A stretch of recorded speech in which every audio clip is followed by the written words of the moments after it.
21वीं शताब्दी में भी जातिवाद का दंश। मनुवादियों ने वंचित पर चलाया था दंश। जातिवाद के चलते स्कूल से हटाई गई थी एससी भोजन माता। अब सीएम पुष्कर सिंह धामी ने दिया है जांच का आदेश। मनुवादियों ने सोच लिया था उन्हें कोई देखने वाला नहीं, सोच लिया था उन्हें कोई रोकने वाला नहीं। स्टेट सेंटर में अपनी हुकूमत, इसलिए कुछ बिगड़ेगा नहीं। सत्ता के इसी मद में चूर मनुवादी भूल गए थे कि भारत संविधान से चलता है, उस संविधान से जो महिला सशक्तिकरण का प्रबल हिमायती है। संविधान महिलाओं को बराबरी का अधिकार देता है, मनुवाद की तरह भोग विलास की वस्तु और पांव की जूती नहीं मानता। इसलिए अब मनुवादी बगले जाग रहे हैं, क्योंकि चौतरफा दबाव के बाद उत्तराखंड के सीएम पुष्कर सिंह धामी ने दे दिया है ऑर्डर जांच का। इस विषय की जांच का जो मनुवादियों के लिए मजाक भर था। दरअसल मामला है उत्तराखंड के चंपावत के सूखी डांग का। यहाँ कुछ दिन पहले एक ऐसी महिला को बच्चों के स्कूल में मिड डे मील्स के लिए भोजन माता नियुक्त किया गया था। मनुवादियों को जब इसकी भनक लगी तो तैश में आ गए। पंचायत पर दबाव बनाया, स्कूली बच्चों को मोहरा बनाया। बच्चों ने बड़ों की हाँ में मिलाते हुए एससी भोजन माता के हाथ का बना खाने से मना कर दिया। मिड डे मील्स के दौरान क्या कहते थे बच्चे, जरा आप भी सुन लीजिए। क्या हुआ था बेटा? सर एससी की महिला पका रही थी सर, तब हम कैसे खा सकते हैं? सर हम तब कैसे खा सकते हैं? सही बात है आपकी। तो बेटा मैं भी तो एससी से हूँ, मैं इस खाने पे लग गया हूँ, आपने खाना नहीं चाहिए? क्यों, क्या कहते हैं आप? मैं भी एससी हूँ। ये भी तो एससी है मैम। तो आज कैसे खा रहे हैं बेटा आप? क्या प्रॉब्लम होती है बेटा? उल्टियाँ आने लगती हैं एससी की अगर वक्ती से आप खाना खा लेते हैं तो? ऐसा होता है? कितने लोगों को उल्टियाँ आएंगी आज? एक तरफ यहाँ उत्तराखंड की सरकार ने इस पूरे मामले की जांच के आदेश दिए हैं, वहीं दिल्ली की अरविंद केजरीवाल सरकार ने पीड़ित सुनीता देवी को अपने यहाँ नौकरी देने का आश्वासन दिया है। क्या कहते हैं दिल्ली के मंत्री, जरा आप भी सुन लीजिए। पिछले दिनों उत्तराखंड के चंपावत में एक घटना हुई जहां एक स्कूल के बच्चों ने भोजन माता के खाने द्वारा बनाए गए खाने को खाने से इनकार कर दिया, ये कह के कि ये दलित है और हम इसके बने हाथ का खाना नहीं खाएंगे।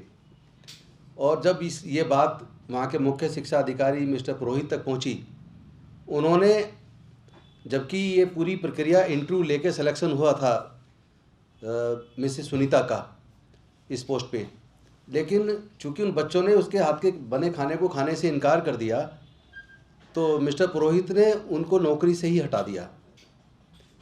तो मैं ये कहना चाहता हूँ कि मैं दिल्ली के महिला एवं बाल विकास विभाग का मंत्री होने के नाते मैं आप सबके सामने ये बोल रहा हूँ कि वहाँ के जो मुख्यमंत्री हैं धामी जी, वो काबिल नहीं है, वो लोगों को न्याय नहीं दे सकते और पूरी राजनीति उनकी जाति और धर्म की राजनीति करते हैं। वो लोग समाज को बांटने की राजनीति करते हैं। मतलब होना तो ये चाहिए था कि बच्चों को समझाया जाता, या अगर उनको फिर भी ट्रांसफ़र भी किया जा सकते थे, और उन्होंने उस महिला को नौकरी से ही निकाल दिया। पहली बात तो ये कि अगर इस तरीके से, इस आधार पे कि वो महिला दलित थी जो खाना बनाती थी और वो बच्चे खाने से इनकार कर रहे हैं, तो मैं ये पूछना चाहता हूँ, देश में जो बर्तन बनते, बर्तन बनाने का काम कौन करता है?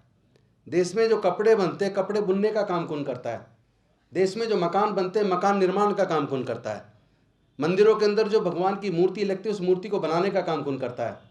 अगर केवल इस आधार पे, चूँकि एक दलित महिला ने बनाया है और इस आधार पे खाने को इनकार कर दिया जाए, तो क्या इस सोच वाले लोग अपने घरों में रह पाएंगे? क्या वो जूते पहन पाएंगे? जूते भी तो हमारे समाज के लोग बनाते हैं। खेत के अंदर मेहनत करके अन्न उगाने का काम भी हमारे लोग करते हैं। सड़क निर्माण का काम भी हमारे लोग करते हैं। भवन निर्माण का काम भी हमारे लोग करते हैं। तो अगर इस आधार पे देखें तो क्या क्या छोड़ेंगे? ऐसे लोगों को सोचना चाहिए कि देश ऐसे नहीं चलता। देश, ये भारत विविधताओं का देश है, जहाँ विभिन्न जाति धर्म के लोग रहते हैं। हर 50 किलोमीटर पे यहाँ भाषा बदल जाती है, संस्कृति बदल जाती है। तो भारत को एकजुट रखना है तो भारत में आपस में भाईचारा और प्रेम बढ़ाना पड़ेगा। वंचितों का भारत ने सबसे पहले इस संकीर्ण मुद्दे पर सबका ध्यान खींचा। जब वंचितों का भारत की खबर भारत में गूंज उठी तो उत्तराखंड की सरकार जग गई। अब सीएम पुष्कर सिंह धामी ने डीआईजी को आदेश दिया है कि मामले की निष्पक्षता से जांच की जाए। पीड़ित सुनीता देवी ने वंचितों का भारत से आग्रह किया था कि उसे इंसाफ चाहिए। अब सीएम धामी की जांच से पता लग जाएगा कि भोजन माता सुनीता देवी को कब इंसाफ मिल पाएगा। ब्यूरो रिपोर्ट, वंचितों का भारत, देहरादून।